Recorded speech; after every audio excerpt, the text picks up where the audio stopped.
So officially welcome. I've been really inspired by the level 1 training to bring more awareness to the deep core, which includes the volume that fills the body, as well as the core cylinder, as we support the spine. And what excites me the most is that the more supported the spine is, the more options we have. We don't have to just move forward and back and side to side. We can explore in a way that's dynamic and interesting, but also safe. So that's what we'll be playing with today. We'll begin on our backs. Hey, Satyam. Am I mirrored? Okay, great. Take a turn to your left. And let this be part of your practice as you paw out the hands, gently lowering. Feel the weight in the shoulders, feel the weight in the hips, and take your time easing on to your back. The right side of the body should be closest to me if that's available with the space you've been allotted. And then once you arrive on the back, pause. And feel the support underneath the soles of the feet, underneath the sacrum, underneath the back of the heart. And then tuck the chin a little bit as if you were trying to look at your belly button. Let the back of the neck lengthen and feel the support towards the base of the skull. And take a couple of breaths. And allow the back side of the body to be supported and at ease. And as you breathe, let the front side of the body be spacious and light. And as we explore the core in today's class, I want you to pretend that you're not made up of different muscles, but you're just one cohesive entity moving through space as fluidly as possible. And just begin by tracing the edges of your physical form with your awareness, and feel the fullness of your breath filling those spaces.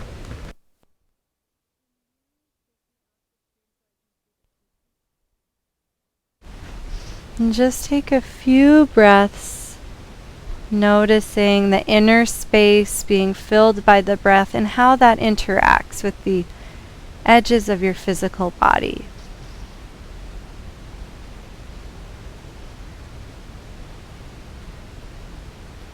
As you breathe, if you notice that anywhere feels tight or uncomfortable, please make little adjustments. Wiggle the hips, walk the feet out. Try to make this as supportive and pleasant as possible.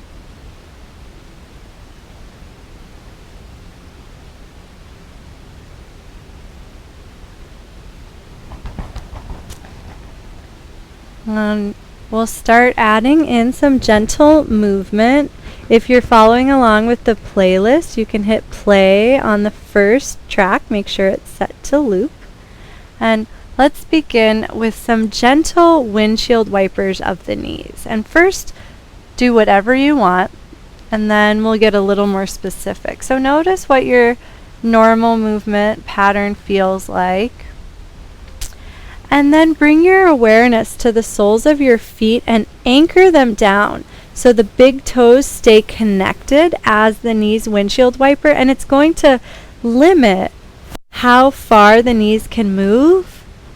And see if you can start to feel a little more support in your core. It actually takes more strength and stability to move less here.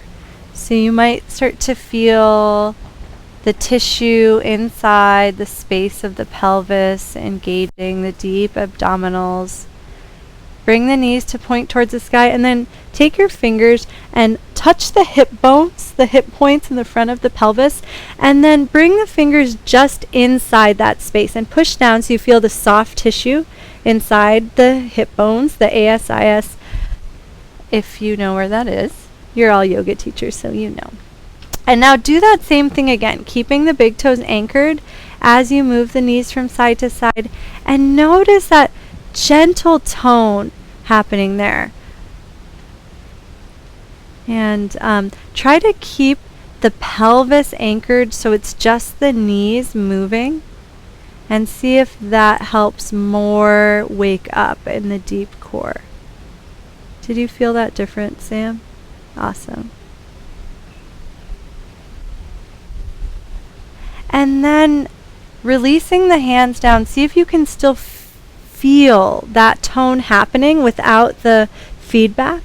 And now give yourself space to allow the knees to move a little bit more, but try to maintain that sense of tone. So now it's okay to lift the big toes, but you might notice that the knees don't drop as far because the thigh bones are anchored in at the hip socket, supported by those deep core muscles. Point the knees up and take a couple of jumps with the feet and let the feet land where they want. Trust that the feet know where they want to land. And then next time they land, reach the hands towards the heels, push into the feet, drag the knees forward, and start to lift just the bottom of the spine. Notice the support in the knees. Set the hips down, give yourself permission to adjust, and take a few pulses here, lifting the hips just a little bit. Maybe you can even feel that same spot in the deep abdominals engaging to pull up on the top of the pelvis. As you repeat this movement, start to notice the big toe anchoring down and the space on the inner knee. It's fine for the glutes to very subtly engaged here, but try to feel the deeper layers of musculature in the core lifting you, massaging the spine. See if you can feel one vertebra lifting at a time, which takes a lot of core strength. The next time the hips land down, curl the right knee into the chest, wrap the fingers around the shin, and slowly bring the body up towards the thigh. Make sure the neck is relaxed. Release the head down and start to kick out through the left heel. Reach the arms overhead and pause with the leg extended. The more you kick through the heel, hopefully the more support you'll feel on the back of the leg. And then if it's okay on the hip, slowly lower the foot down, drag the heel back, float the arms back, and go back into a bridge pose. And so we'll repeat that sequence a few times from bridge, hips lower, same knee, right knee in, curl up, and then kick out, reach out overhead. You can always move at your own pace once you've got the hang of it. Remember to move slowly and try to feel the wholeness of your body. Back to bridge, last one. Set one vertebra down at a time. Curl the right knee in. Lift from your center. Let the head feel weightless. And then kick out. This time push into the left foot so you can gently roll onto the right side of the body. Bend the knees a little bit. Tira, I'm sorry, I feel like I'm right behind the screen, so if you want to scooch, you're welcome, but you can stay where you are too. What? Sure. Bend the knees a little bit so you feel supported here, and take some gentle rocks forward and back. And imagine you're not fully solid and you're starting to ooze, kind of like hot fudge, warming up, cooling, relaxing, and so sweet. Today was a chocolatey day here. Anybody else have chocolate today?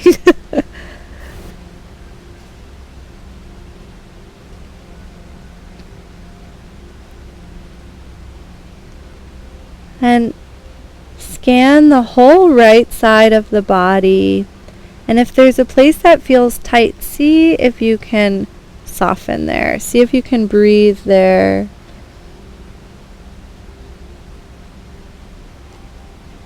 And we'll be rolling on to the belly. So if you don't have space in front of you, you can scooch back onto your mat. Otherwise, slowly start to melt the heart down. Drag the right hand back, kick the legs back, and bend the left knee. Reach the left heel up and gaze to the right. Let the spine sway to the right. Look over the right shoulder. You don't want to feel it too much in the neck. And then kick out through the left leg. Reach the right arm long. Roll back to where you were, planting the left foot down. And then squeeze the right knee into the chest. Gently kick down into the left foot for a single leg bridge. And then we'll set the hips down and repeat by kicking leg out, reaching arms overhead, kick into the left foot, rolling, sway the body to the right and kick up through the left heel. Extend the right arm and go back to where you came from, where the left foot plants, the right knee hugs in, and lift the hips for single leg bridge, which takes a little bit more work in the glutes. So just notice that sensation. And roll a few times to the side. You don't have to go very far. Move slowly. If the single leg bridge doesn't feel good, feel free to put that foot down. And just make sure the left knee feels supported as you lift the hips there. It can be a little intense. The next time you're in the single leg bridge, pause there. And then slowly set the spine down. Keep the hands around the right knee. Lift the left leg. Kick the left leg forward and let it roll you up. Hello. Circle the right arm forward, up, and back, twisting into the right leg towards me. Take one breath here. And then very fun transition that might be new to some of you guys, so be patient. Plant the left hand behind you. You're going to jump the right foot over the left, spinning on the left toes. Yes! Way to go! And then make some little hip circles. Be really gentle here. Gently draw the inner thighs together, letting the hips lift a couple of inches so you can feel a little more support and lightness through the pelvis. Really nice pacing, everybody. And then plant the left hand, lift the left knee, and kick the left foot through, bringing the left sit bone down. Hug the right knee in, and we'll slowly use that to recline, and we'll do that whole sequence on the second side. I find I have a little more success when I grab behind the thigh, actually, so you can try that and kick the heel forward as kind of like a counterweight here. And then take a moment to rest the head, kick out the right leg, take a mini shavasana. It's fine to bend the knees, soles of feet on the ground if that's more comfortable. And because you know exactly what's about to happen, same sequence on the second side, see if you can relax a little bit and just get in the flow of the movement of your body and let the mind turn off and take a little vacation. And we'll start by dragging the heels in underneath the knees at your own pace. You can slowly peel the spine up, one vertebra at a time. And then gently release the spine down. And now hug the left knee in, wrap the fingers around the left shin, and slowly curl up, squeezing the belly into the thigh. Just let the head follow. And then kick the left heel forward, arms reach overhead. And we begin again, dragging the heel in, hands down, your version of bridge. You can start to take a bigger bridge as the spine warms if that feels good. You can add in pushing down into the shoulders. And then release the spine down, hug the knee in, squeeze the belly up, and let the spine curl with the support from the front of the spine. Kick everything out, set everything down.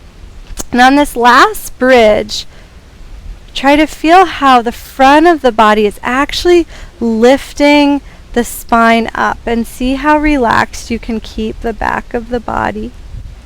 And then gently release one vertebra at a time. Squeeze the knee in.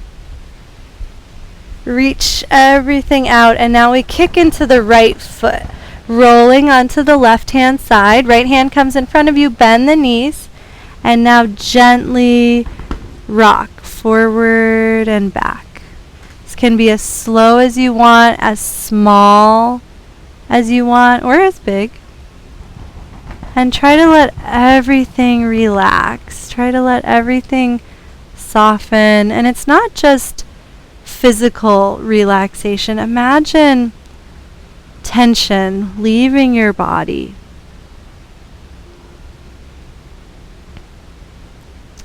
And then slowly start to extend the legs and give yourself space to roll onto the belly.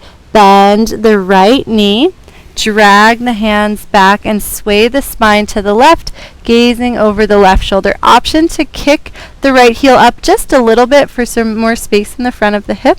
And then left arm drags forward, roll back the way you came, plant the right foot down, and now we've got our single-legged bridge. So the left leg reaches in, just like before, push into the right foot. And then slowly set everything down, kick the foot forward, arms overhead, and roll over, sway to the left. Continue at your own pace. Doesn't matter how high you lift on the single leg bridge, but try to feel the strength on the back of that right hip. Anchor that right big toe. Let the rolling be a moment of massage, but also waking up core support. Option to hover the hands as you sway to the left if that feels good. We'll do one last roll.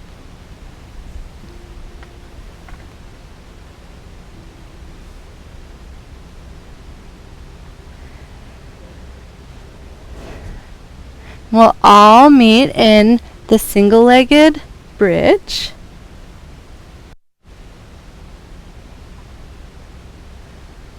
Set the hips down, lift the right leg, and kick the right foot forward, rolling up and forward. Grab right hand to knee, circle the left arm forward, up and back. Take a moment in the twist. Try to relax here and let the twist more come from the bottom of the spine than the shoulders. Take a breath. And then we'll try our fun transition. So as you untwist, plant the right hand, jump left foot over the right. Push into your left foot, Midori. Keep your right leg out. Other way. Jump. That was cool. We can work on that. And then take your hip circles, but start to connect the right and the left thigh. So just that gentle lift of the pelvis, gentle squeezing. Take your time.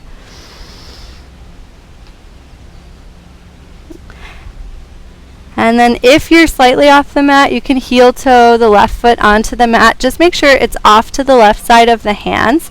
Keep the hands down, tent the fingers, and start to keep the belly on the thigh too. Start to kick the hips back, kind of like you're a cat stretching. You can walk the hands forward and lift the front edge of the body to round the spine, kind of like cat pose, but a little fancier. Take a couple of breaths and then push down into the right knee, slowly rolling forward. Keep the spine rounded. Push down into the left heel now and roll up one vertebra at a time. This first one will we'll just reach straight up. Try to keep the front of the body alive and strong as you lift up, and you might not go as far in your back bend, but try to feel it on the front of the body. Take one breath. And then we'll repeat that and add on. So release the hands down, tent the fingers. Start by kicking into the left heel. Try to keep the left big toe down. Feel the spine rounding and suck the front edge of the body up to meet the back edge so you get a little more even roundness through the whole spine. Roll forward. And then kick down into the left heel, slowly rising up. This time, as you rise up, reach the left fingertips forward, up, and open. So you'll be twisting away from me towards the left leg. Let that circle continue. Make sure it's not too deep in the shoulder. You don't want to feel much at the shoulder socket. And then release both hands down. This time, slowly lift the back leg. Hug inner thighs together, lifting the hips just an inch, and start to kick into the left heel, sending the hips back for modified Parshvo Tanasana. It's okay to round the spine here if that feels good. Take a breath. And then slowly bend the back knee, bend the front knee, release the back knee down, and let's do that again. So roll up, circle the left arm right into that twist away from me. The arm keeps circling, and then land the hands back down, lift the back knee, kick into the front heel. This time, lift the back heel and lower it a few times. And notice how when you lift the back heel, it almost like sends energy up into the pelvis and the spine. The next time the heel lifts, try to feel that support. See if you can round the spine a little bit more from the front. And then keep that as you gently bend both knees, lowering the back knee down. We'll do this just one last time.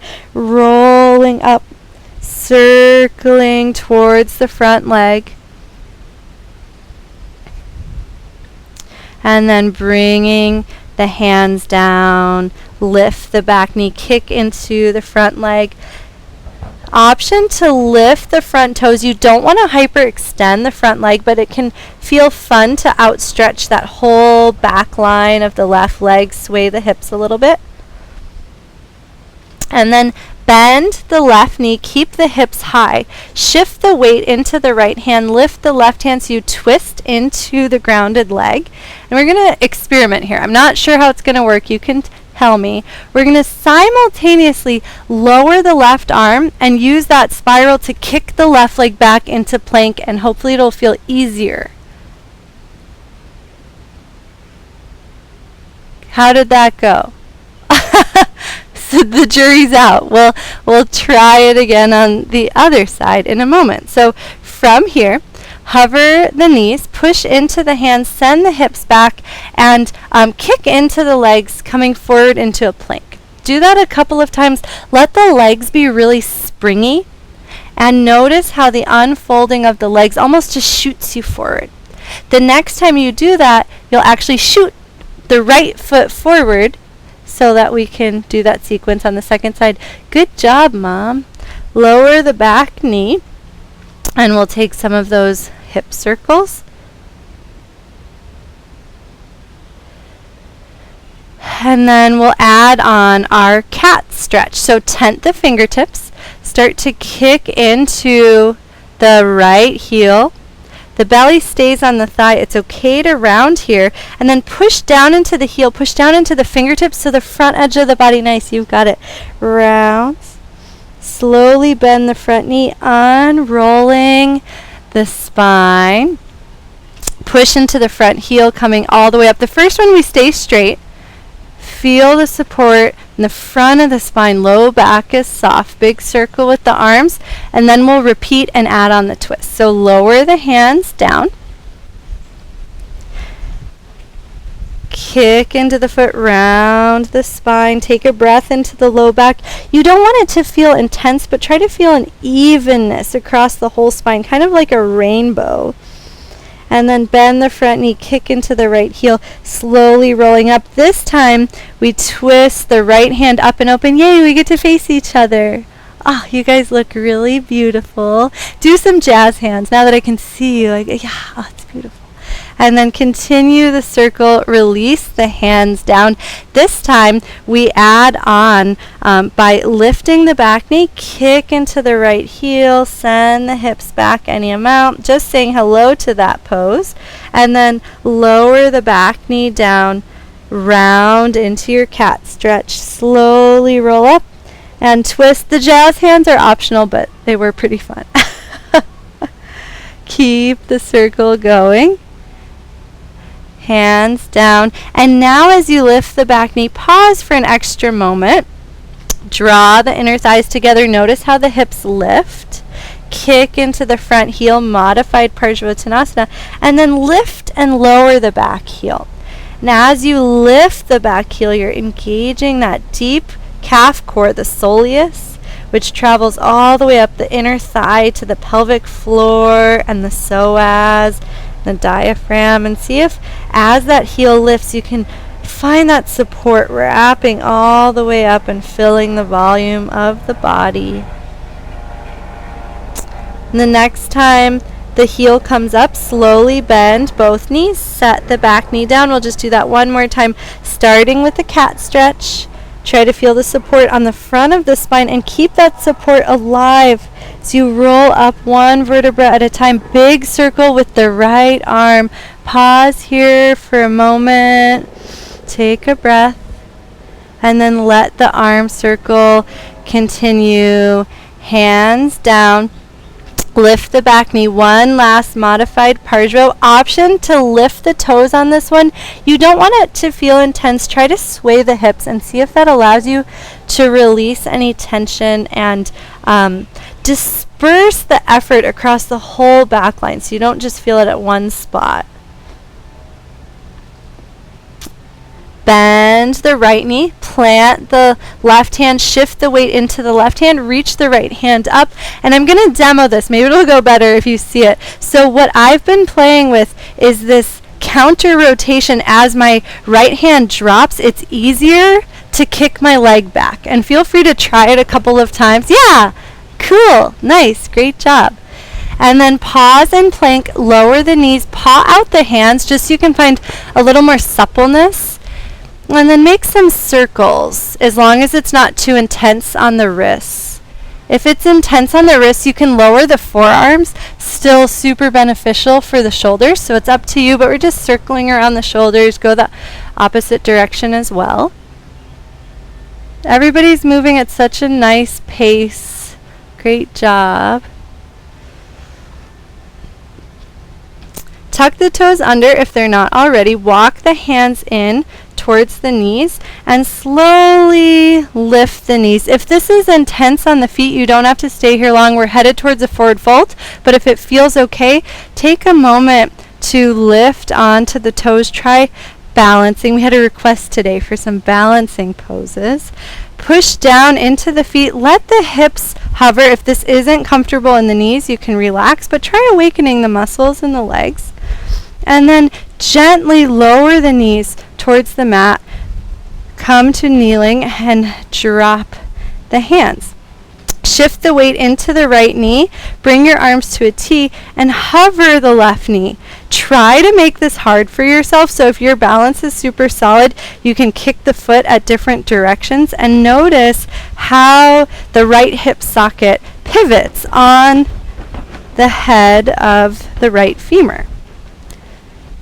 Step the left foot in front of the right like you're on a slack line. Satyam can actually do this on a slack line. It's amazing. Pause here. Anchor the big toe.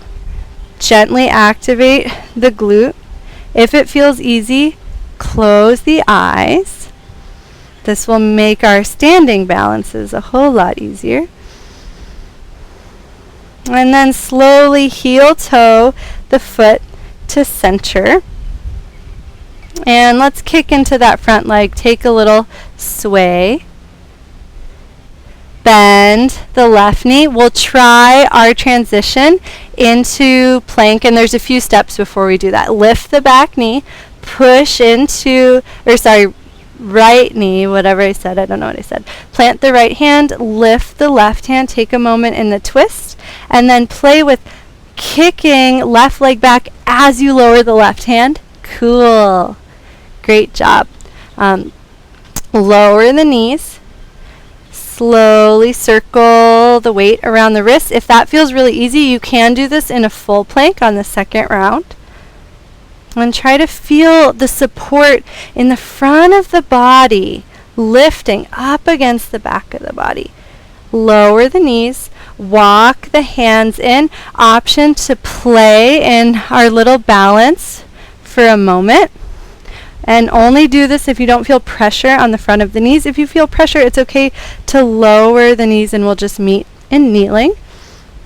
If it feels good, you can actually roll through that a couple of times. And the next time you're kneeling, pause there. Shift the weight now into the left knee. Arms to T, hover the right foot. And try to humble yourself. Try to find a place that is hard to balance. Kick out at different directions.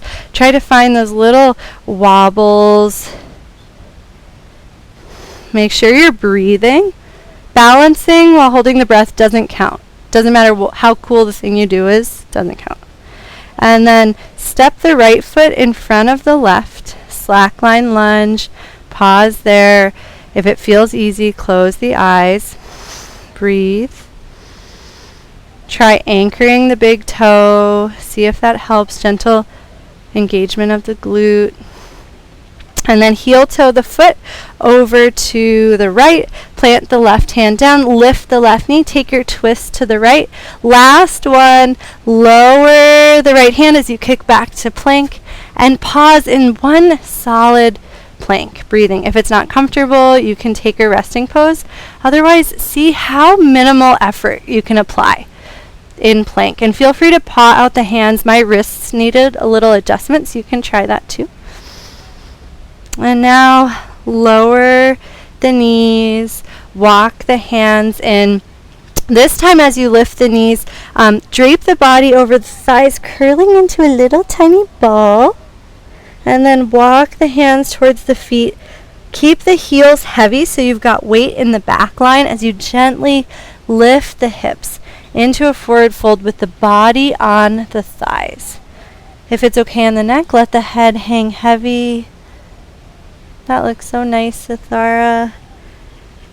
Take a couple of breaths and fill the back of the body.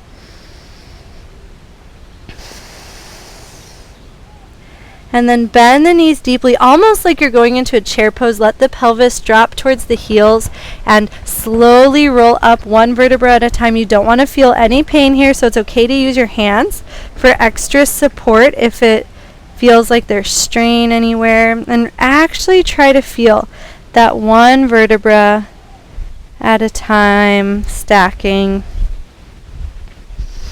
Took us a long time to get to standing. You really earned this moment. So just pause and just rest. Notice if your feet are naturally in a comfortable place, and if they're not, make any adjustments. And take a couple of breaths here.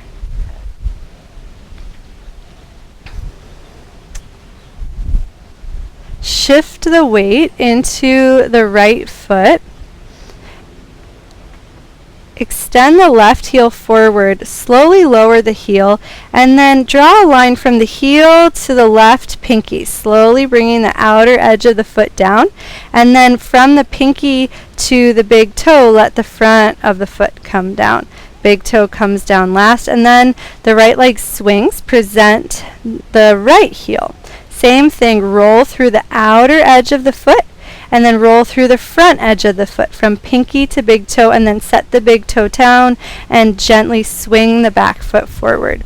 Do this a few times, massaging out the feet. It's almost like you're drawing a C and a backward C along the edges of the foot. Take a few steps tracing that outer edge, tracing the ball mound from pinky to big toe, anchor the big toe, and then swing. Once you make it to the edge of the mat, congratulations. You're allowed to walk normally unless you really like that. You can keep doing it in that way. Otherwise, just go for a natural walk around your space. Maybe you still feel that weight shifting, but you don't have to move so robotically. Let the arms start to swing and notice how the back leg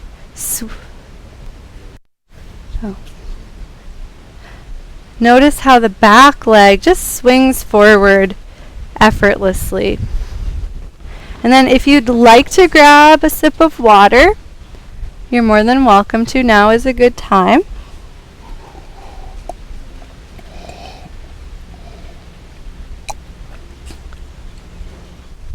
And if you're following along with the playlist, you can go to the next track.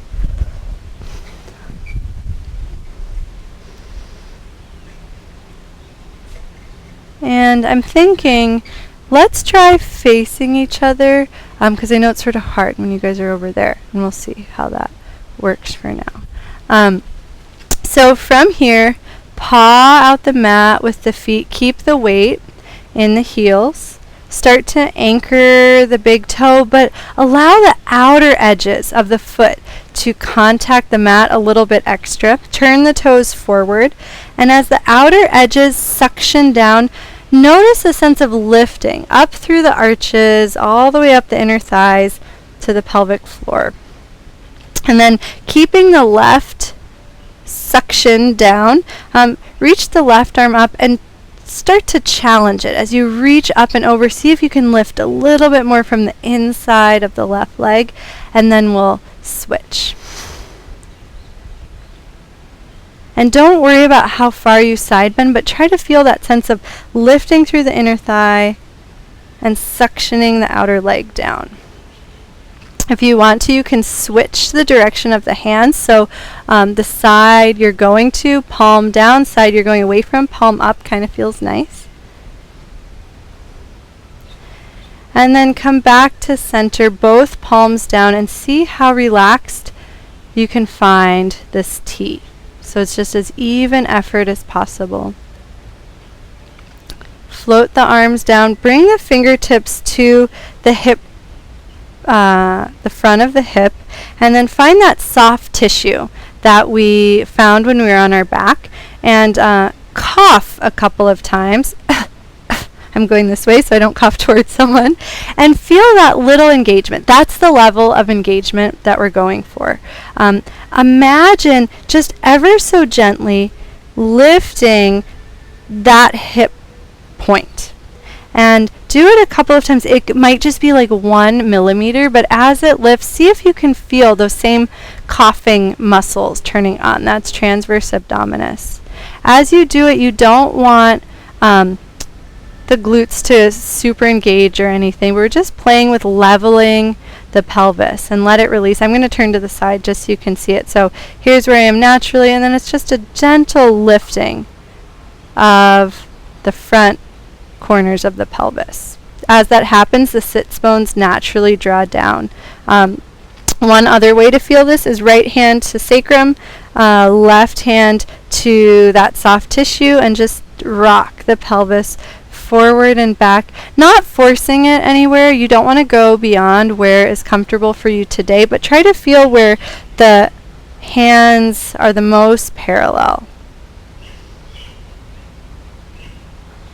And then pause there, bend the knees, keep the weight in the heels, micro chair pose. Imagine you're holding like a volleyball, reach down to the side with the volleyball, and then kick into the left foot, slowly reaching the volleyball up and over to the right. Do this a couple of times, and each time you come forward, try to gently curl the spine with the abdominals so there's a sense of strength in the front of the body, and then challenge that strength as you reach up. Do that a couple of times, and as you lift, try to feel how the front of the body is supporting you. And once you've got that support, you can start to add on a little more dynamic movement, drawing some bigger circles with your volleyball. You can still come forward to connect the front of the body and then sweep it to the right and around.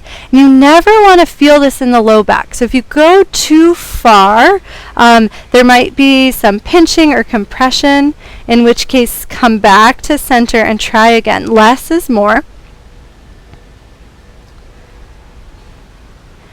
And the next time the fingers are down to your left, step the left foot back just a little bit. Toes down, toes tucked under, left knee pointing down.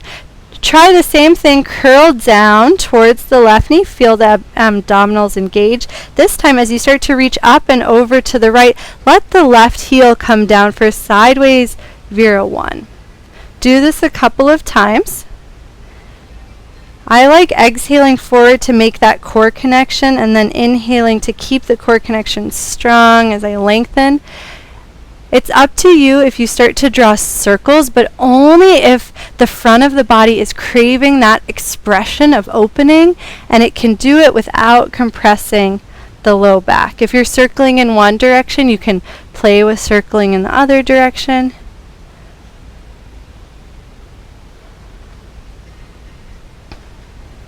And then the pause the next time you're in Vira 1 with the heel down, the arms reaching up, and soften for a moment. Let the elbows melt to cactus. Give yourself some space. I know you're sort of off your mat, so make any accommodations if your feet are slipping. And then as you pull the elbows down, try to lift from those same hip points instead of lifting from the ribs. So you're getting more of a back bend here, but it's coming from the hips rather than splaying the ribs. Take one breath here, and then lift the back heel, get springy, and step the back foot forward to your Tadasana. Pause and just notice the left side of the body. If the shoulders are tired, you can take some gentle shoulder rolls. I like to take my whole body with me as I roll my shoulders, so you're welcome to try that. And then we'll do the same thing on the second side. So first make sure your Tadasana feels good. Send the weight into the heels. Grab your volleyball. Now start to lower your volleyball to the right. Bend the knees just a little bit and then push into the right foot, letting that slowly extend the spine. Reach the arms up and over to the left and try to feel how the arms are connected to that right leg. And then repeat. If you want to sync this with the breath, there's no right or wrong. I'm exhaling down and inhaling up, but you can do whatever you want, whatever feels good. Take your time making that connection and then keep the support on the front of the body as you reach up and over. Try to feel the wholeness of the body working together. If you're feeling this in one part of the spine or one part of the legs, try to reach a little bit more and spread out that work.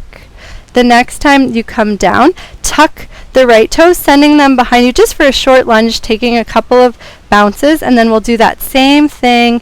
Curl down, connecting, and then slowly inhale up as you lower the heel, reaching up and slightly to the left. Take your time, take a few pulses here. And if you ever need more time in one of those positions, please, by all means, pause. The next time you're up, you can start to add on some circles as long as the body is craving that. And really try to feel the support from the middle of the front body and the sides of the front body. And keep the back as relaxed as possible. It's just lifting up and rising up to meet the core. The next time you come up to a centered Vira 1, feel free to take a wider stance. That was a pretty short Vira 1, so give yourself space. Drop the elbows to cactus, and then as the elbows pull down, let those hip points gently lift. It should extend the back bend all the way down into the front of the hip. Take a couple of breaths, and then lift the back heel, get really springy, and step the back foot forward. Release the arms down. Pause, option to take your little shoulder rolls. Okay. If it's okay on the joints, start bouncing in place. If that doesn't feel good, we're eventually going to make our way out to a straddle. So you could also heel toe out to a straddle if that feels better. So explore your way to a straddle. Yeah. And once you're there, you can also do this if you missed that moment.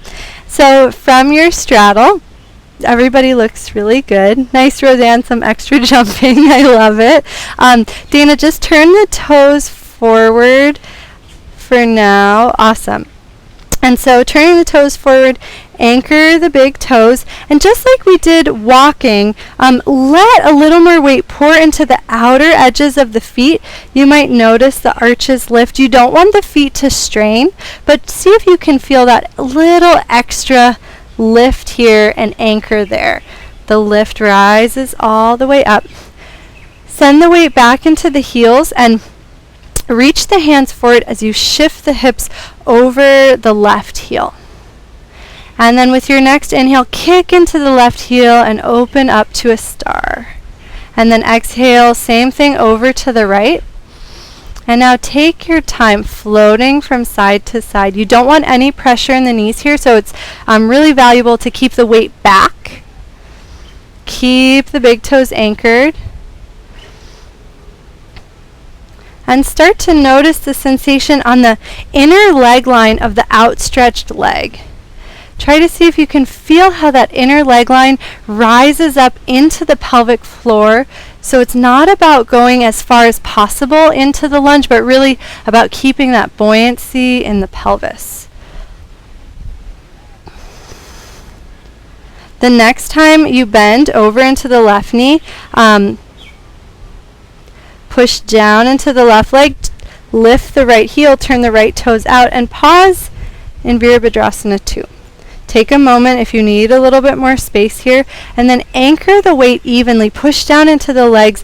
Same thing, outer edge of the foot anchors down, big toe anchors, and see if you can use that strength to support the spine so weightlessly.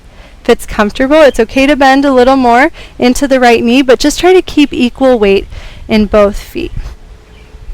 And then turn the toes, bend into the left knee once again, but this time start to shift the weight over the right foot.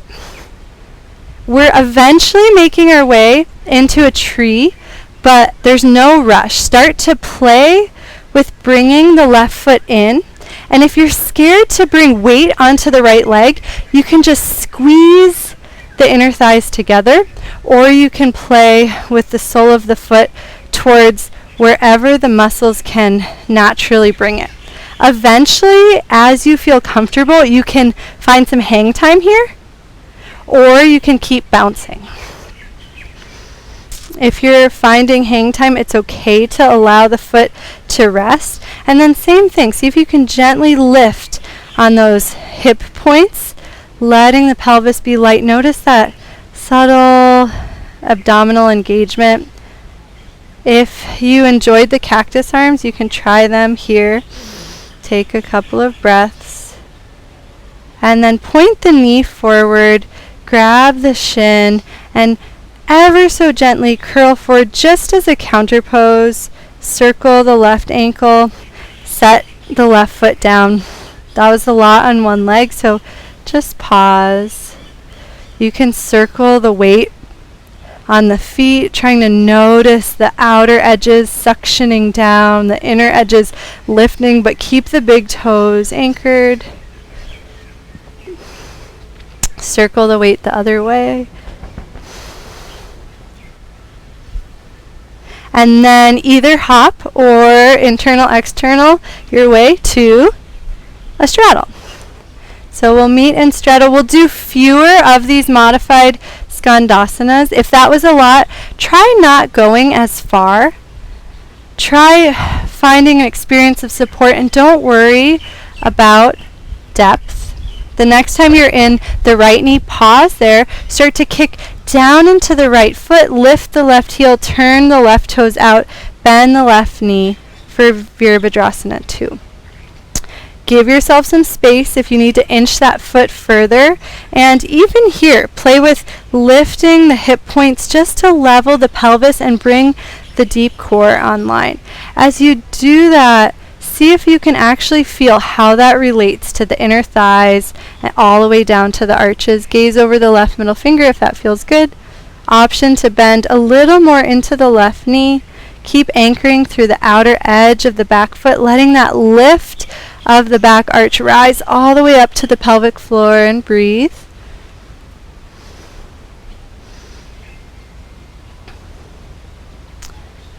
And then with your next inhale, straighten the left leg, turn the feet forward, bend the right knee, squatting one last time, and then start to take your bounces. And if that felt intense, the bounces can be smaller. You can bring the foot in so it's not quite such a leap. And try to find that moment of hang time, right, where it's just weightless. It doesn't matter if you ever balance, but it's just like find that weightless point. And then you can start to play with either squeezing the inner thighs together or keeping that right leg in external rotation, as long as that feels safe. And that might not feel good for everyone. When you find that point of balance, pause. Let the foot be where it naturally is. If it's on the knee, you can move it, or you can just stabilize the left leg more so there's no instability in the knee joint. Option for cactus. And then gently lift the hip points. It's really subtle. It's not a tucking under of the pelvis. It's just like a micro adjustment that helps the deep core muscles turn on. And find a drishti. Take one more breath. And then release the foot down, release the arms down. Heel toe the feet right underneath the hips, and see how much you can allow the hips to relax. And we're going to experiment with something from our upper level training. We were doing some leg swings. To do this, you can do them on the floor, but your foot will drag. My favorite is to do it on a block, but I have really tiny feet, so I can do that. If you have 2 blocks or you have something large enough, it's basically just so the other leg will hang and not hit the ground. And so let's start by bringing our left foot onto the block, and it's an opposite arm and leg swing, and try to get out of the mentality of like wanting it to be intense. Actually, let's all pause and let the foot dangle, almost like you've got like a really heavy shoe on, and it's like pulling the thigh gently down, opening the hip socket. And then to start, kick the leg forward and twist into it just a little bit, and then reach the opposite arm forward and kick the leg back. And then you can let it happen naturally.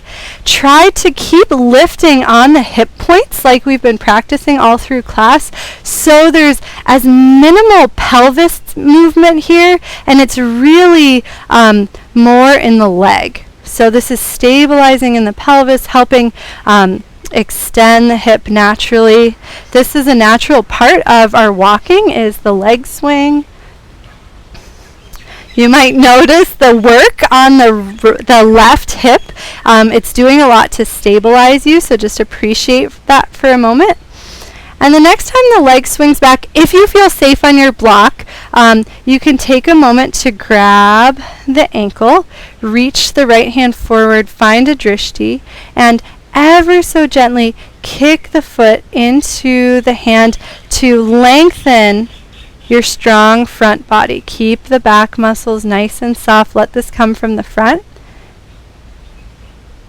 And then gently bend the right knee, set the left foot down, and take a ever so gentle, oh sorry, I wasn't mirroring, so you're probably doing the right thing. Twist into the left leg, letting the left side of the body open. If you want a little bit more here, you can extend the left leg forward, bringing the heel towards the edge of your block. Reach the right hand back. And then untwist. We'll do the same thing to the other side. So step up on the block with the right foot now. Take a moment to level the pelvis. Let the left foot get really heavy, so there's that sense of it dragging straight down. And then kick left foot forward, reach right arm forward, and then opposite. Back, left arm reaches. And then start to swing, but keep the pelvis level. So you won't get as much movement here. We really don't want the low back doing any of the work here. We don't want the ribs opening up. We just want the leg to naturally swing and glide. Make sure the right leg feels stable, so it's okay to bring a little bend into that knee if you need to. I find standing on a block naturally balances me. If it ever becomes too much, you can take a break, but if you enjoy it, take a few more. And then you can either step off the block or go right into dancer as the hip extends. Reach back for the ankle. Bend the left knee or right knee. Bring a little more weight into the right heel. Reach the right arm forward. Find your drishti. And then feel the front of the body. Let it be strong. Let the hip points lift. Ever so gently start to extend the space from the left knee up into the heart. Just a little bit. Whole body action. Breathe.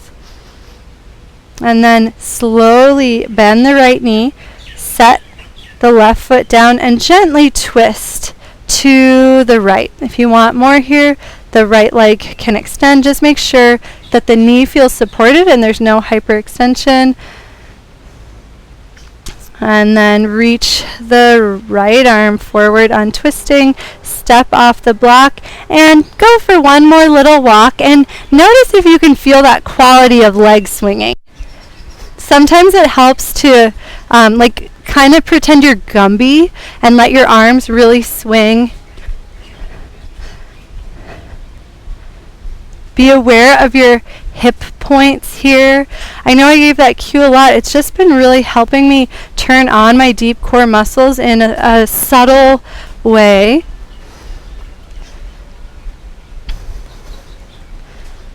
And then walk back towards your mat. Feel free to have a sip of water. And you can skip ahead 2 tracks to Inner Sanctum if you're following along. So we're going to do Malasana, and even if you're really comfortable here, let's start with a block and then you have the option to remove it, but it can be really beneficial as we set up. So start with the block at the highest height and then we'll have options.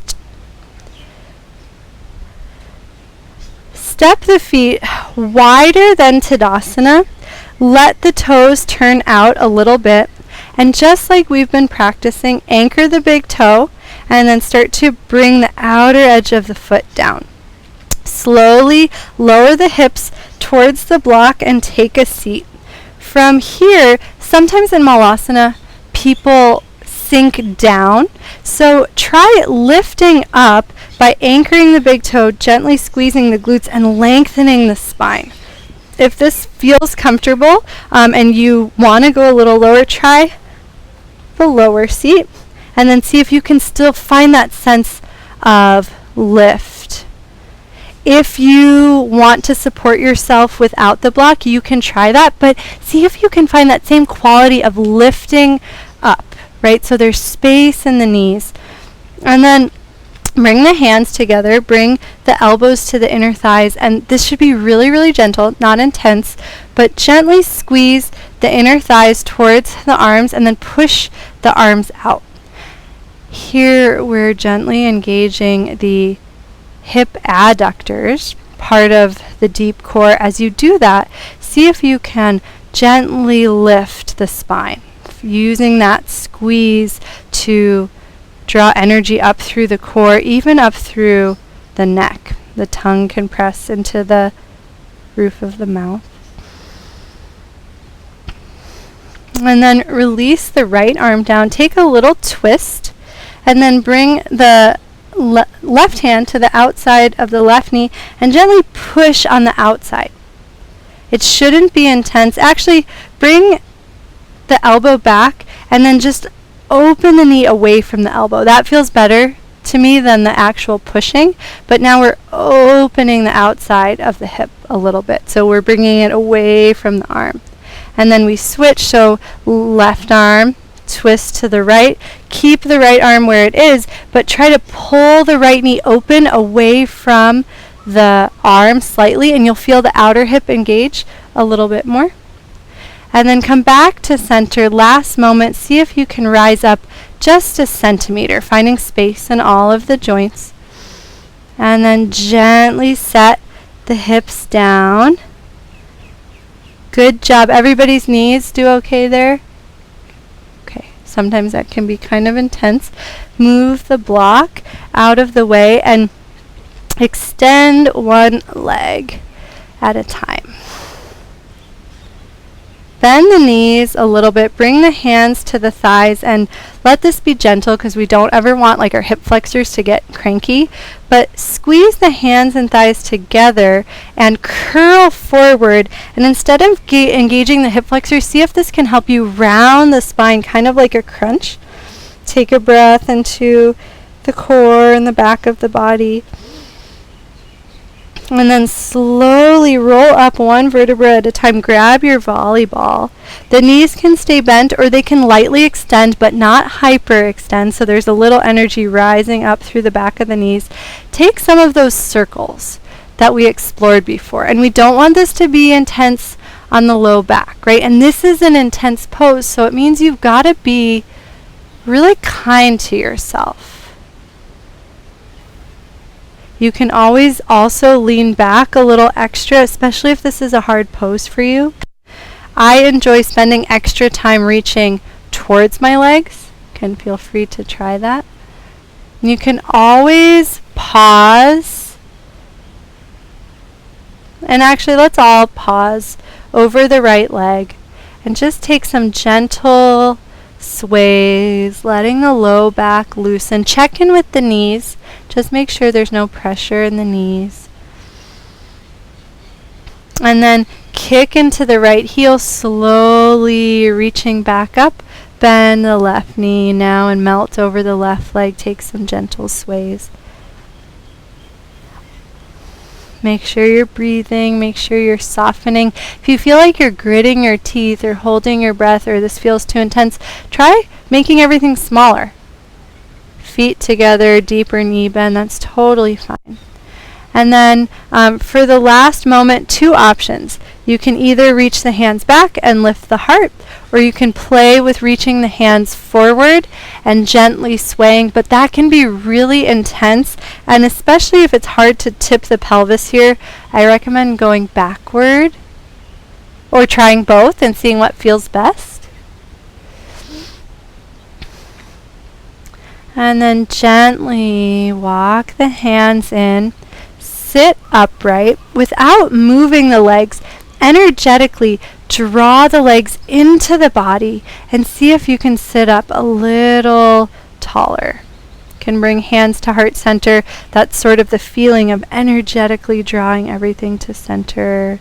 Make sure the tops of the shoulders and the neck feel soft here. And then release the hands down. Grab behind the knees. And slowly bring the legs in. We're making another fort this week. People here already have all the props they need. If you need to run around your house, that's totally fine. Actually, don't run. Slowly and consciously walk to find these things. You need 3 blankets or a blanket and 2 pillows. That's fine. 1 couch cushion and some way to put your couch cushion at an angle. I am lucky enough to have yoga blocks, but you could also have like some kind of situation underneath that's at an angle. I'm going to set it up so you guys can see it. You guys can all run around to find your things. This is the same throne that we were in last week, so if you were here last week, that's what we're doing.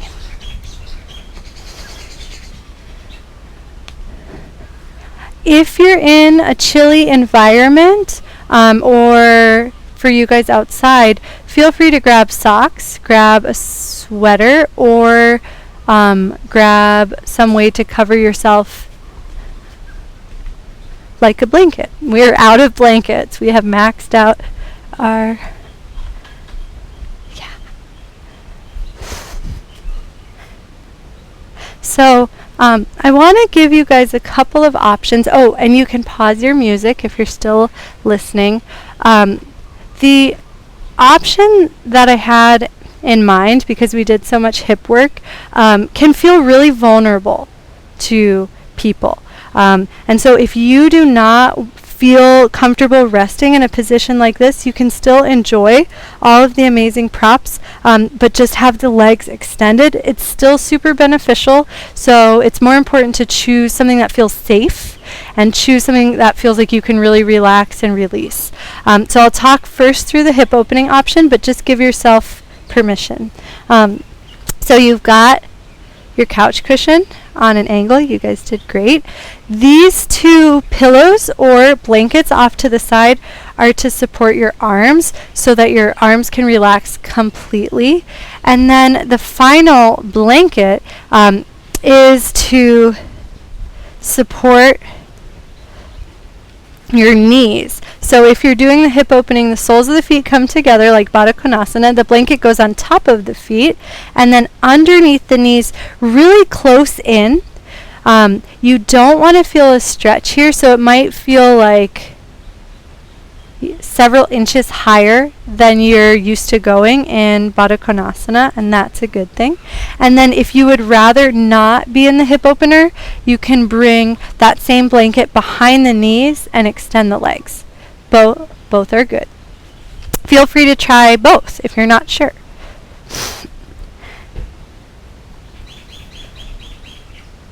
Because we're outside on the yoga deck, it means the dog is allowed here. So I'm hoping that she comes on camera. So those of you that haven't met her yet, Mala, come here, Mala. Feel free to call your pets too. Oh, here she is. This is Malasana. I'm not really sure what you can see, but so after you set up the legs, start to recline. You just want to make sure the low back feels supported. So I'm really close to my prop. You don't want the low back to be more arched than neutral. In fact, you can even take a moment to lift those hip points. It's not intense. It's not like a tucking of the tailbone. Oh, she's perfectly in the shot. That's great. Good job, Mala. And then bring the hands to the blankets. If it feels like a stretch, you can fold the blankets over. You want to make sure there's a little bend in the elbows. I like palms face up because it helps open the chest a little bit more, and most of us benefit from that. Let the shoulder blades draw gently towards the spine and downward to help facilitate the chest opening, and then lengthen through the back of the neck. Tucking the chin, trying to feel the base of the skull reaching ever so gently towards the prop.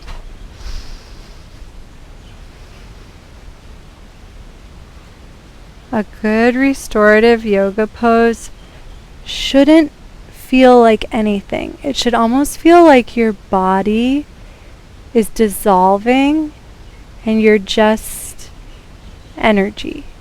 So if you're feeling sensation somewhere, please support yourself extra. Maybe lift the knees more, or support the low back, or support the neck and the head. And we will have time for silence in this pose. But first I want you to connect with your breath flow.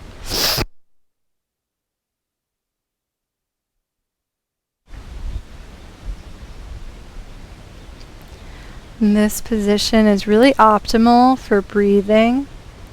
And so notice if you're able to effortlessly take a full breath and allow the belly to expand. And then bring all of your focus to the exhale and slow it down as much as is comfortable.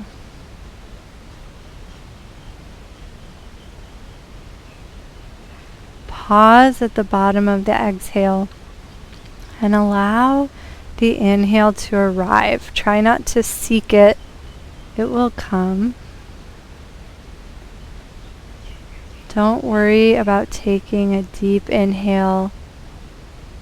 Try to be as relaxed as possible and just receive that oxygen and prana. If it's comfortable, you can pause at the end of the inhale. And then ever so gently exhale.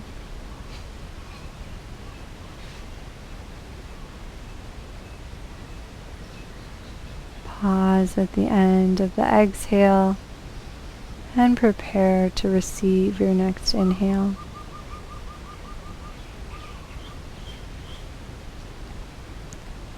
And for the first part of this restorative pose, bring your focus to your breath and continue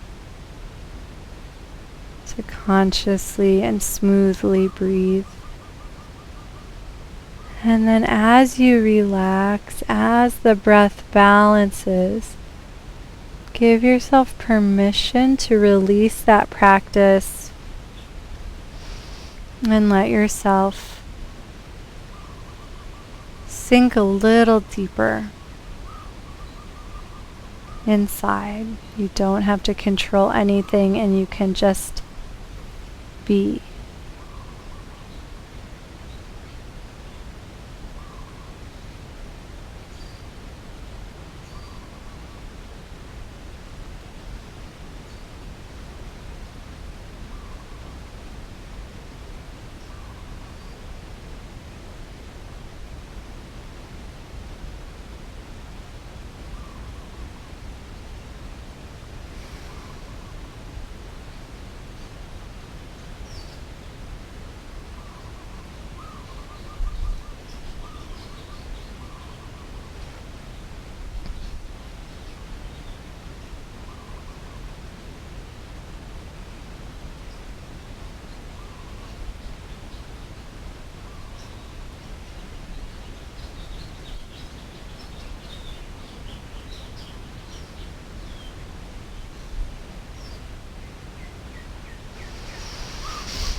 Start to take fuller breaths.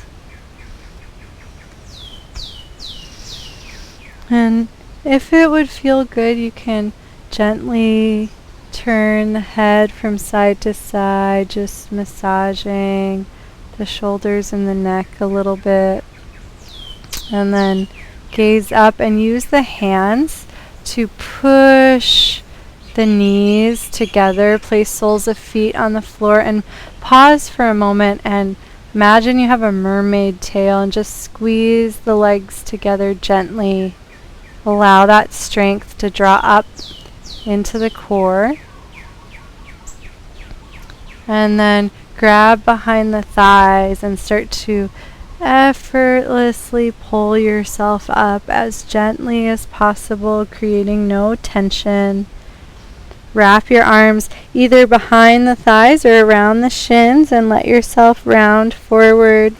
You can grab one of your hand pillows or blankets, put it over your knees, and just take one moment to rest the forehead.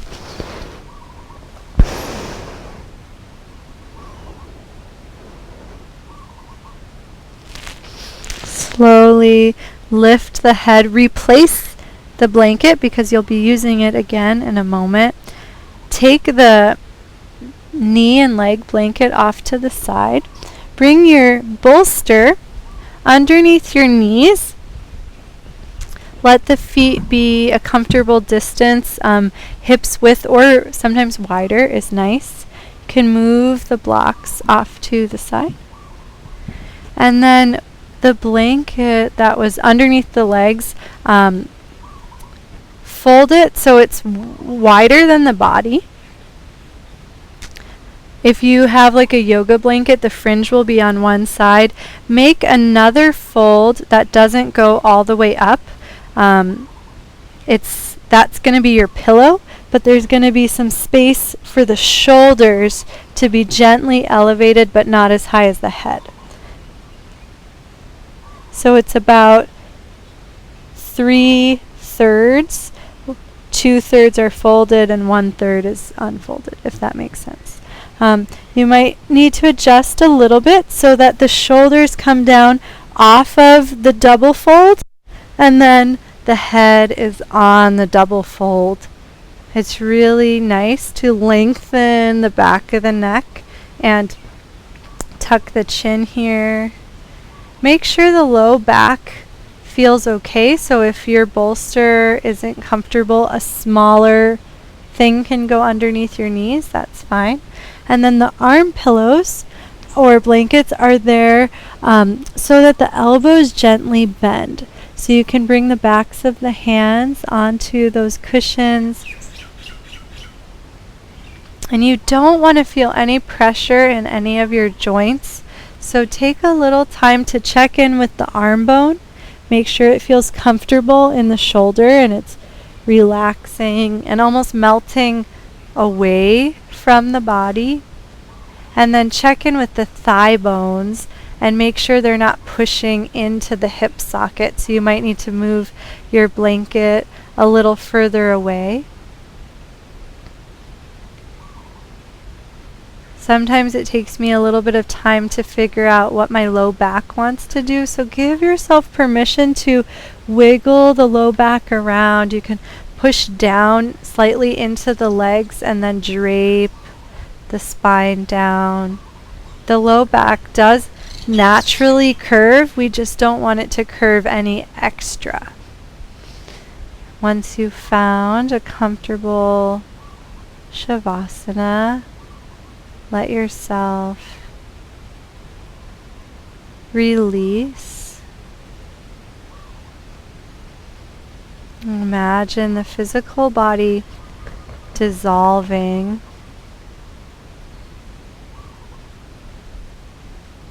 And our energetic body is so much more expansive. So as you relax here, imagine you're expanding beyond the size of your physical body.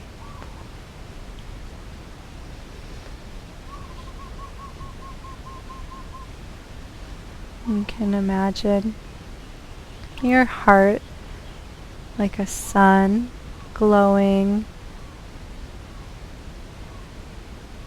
brighter and more extensively in a really gentle way. And we'll rest in this supportive Shavasana for several minutes.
Let the breath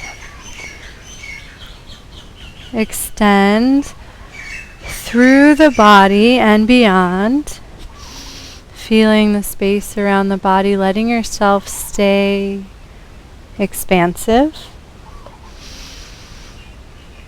And you can make any gentle movements you'd like. You can come to seated however you'd like. You're welcome to stretch, hug the knees in, take some gentle windshield wipers, whatever helps you come back into the body.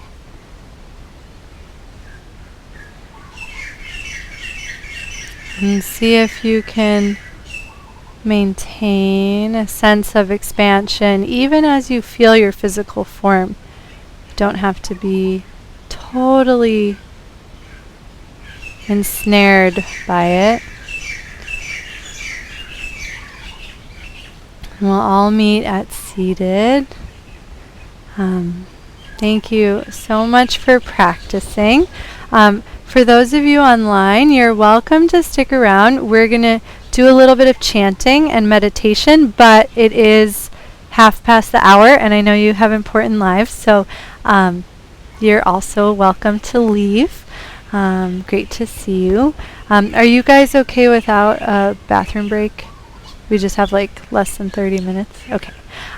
So we're going to be doing a chant, Om Mani Padme Hum. This is a Buddhist chant for the Buddha of compassion. And I just find that it's really soothing and nourishing. And so feel free to chant with me, or you can just soak up the vibrations. Take a moment to sit comfortably.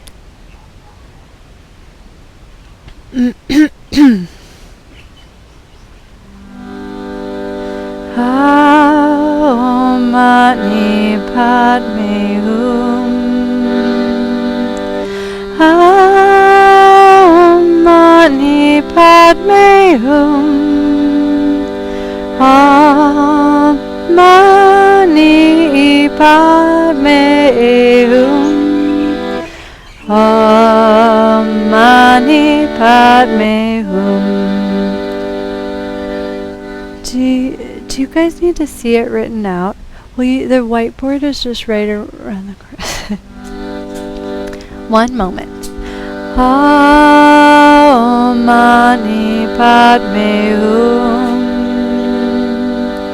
Om Mani Padme Hum.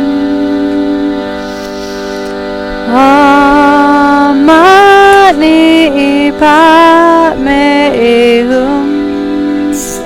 Om Mani Padme Hum. Om Mani Padme Hum.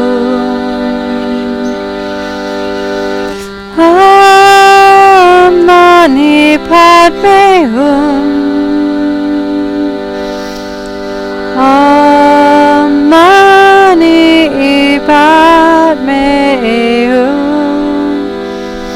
Om Mani Padme Hum.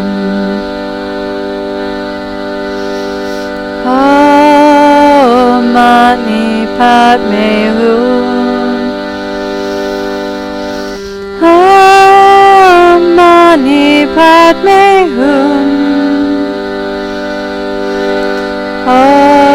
Om Mani Padme Hum.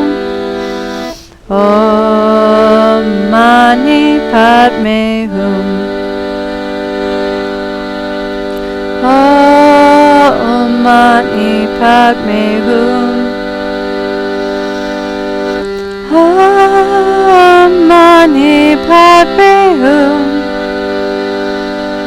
Om Mani Padme Hum. Om Mani Padme Hum. Om Mani Padme Hum.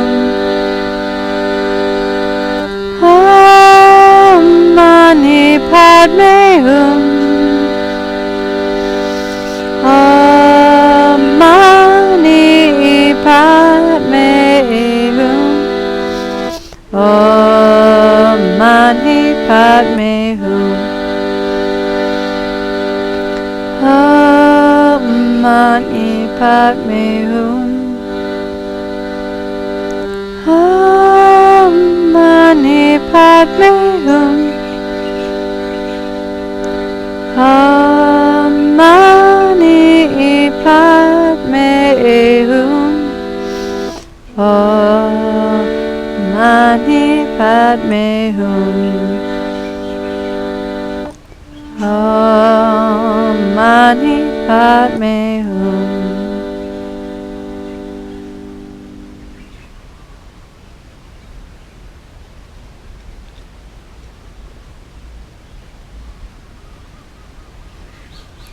Hum.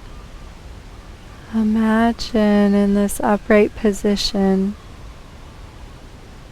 that the body and the mind can relax as much as was possible in those supported poses.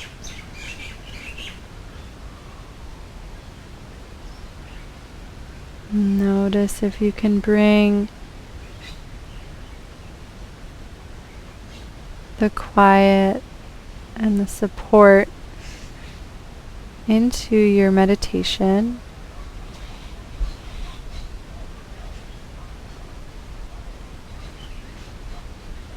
And let the focus start to travel towards the layer of the breath.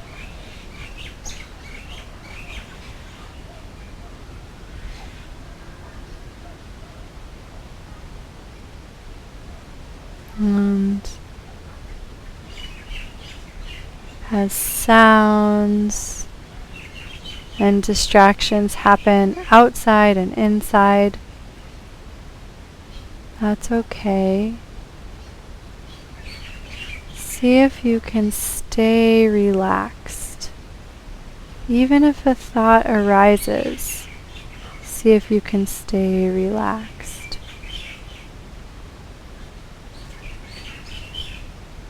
As you continue to connect with your breath, invite the mantra to join you, almost like a restorative pose. So subtle. Om Namah Shivaya.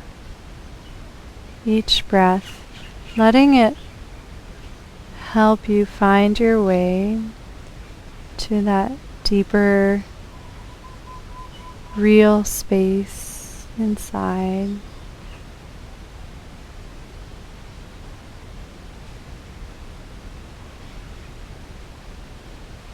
And even though the focus is dropping inward and resting on the mantra, be aware of the possibility of staying really expansive. Your body is real, your thoughts are real, but you can be bigger and lighter than physical reality. Both can be true in the same moment. And so we'll practice relaxing and releasing and honoring our true nature as we repeat Om Namah Shivaya so gently.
We'll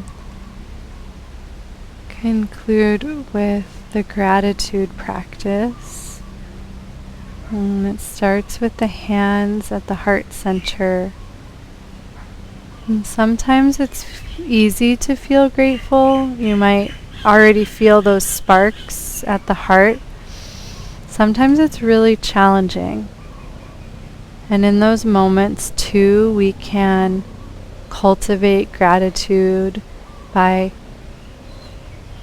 consciously bringing to mind the people and things that we're grateful for. So take a moment, can visualize, and then try to actually feel that gratitude in the heart, however big or small.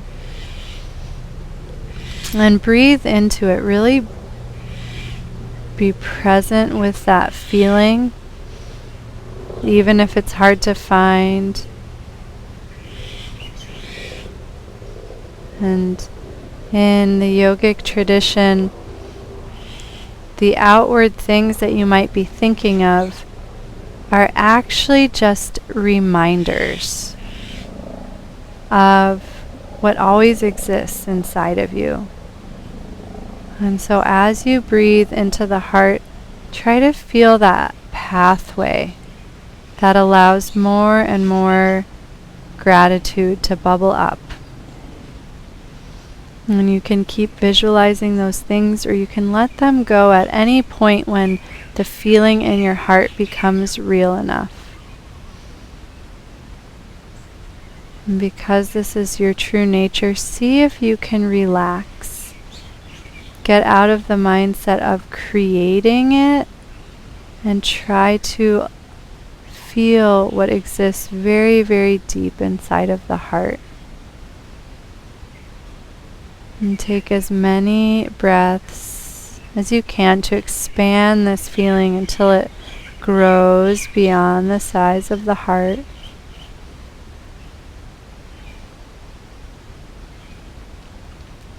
And start to open the fingertips so that the hands form a tiny bowl, and imagine the gratitude filling that bowl, like the heart is overflowing. And there still can be pain and suffering, but let the gratitude be the focus of your attention. Eventually start to float the hands up and allow the arms to open, forming a huge bowl. And the heart at the base fills this larger space. And just breathe and soften. Feel it happening or pretend it's happening.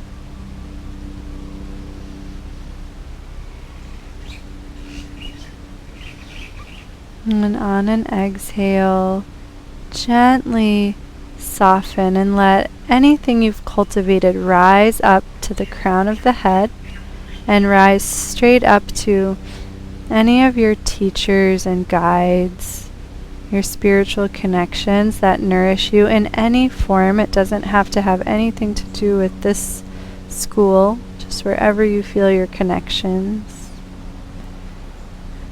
Can also be your highest self, your most perfect radiant form.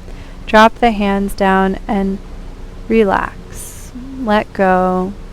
Just let that rise up as effortlessly as possible.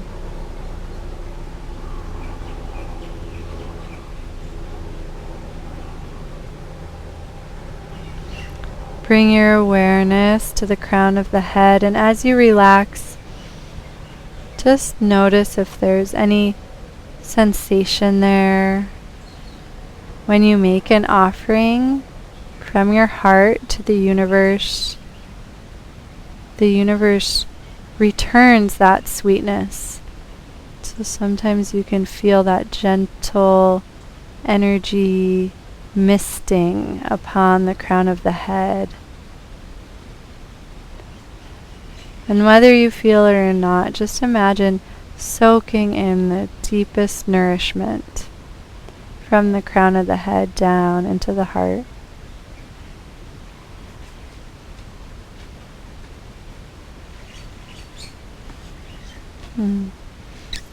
Thank you so much. What a powerful combo. Yoga, restorative yoga, and then meditation. Thanks for staying with us, Roseanne. I'm going to take a moment to end the Zoom meeting, and then there's just a couple of things that I want to talk about for tomorrow and Thursday. Bye, Roseanne. Mala must have known you were on the screen. That must have been why she joined us.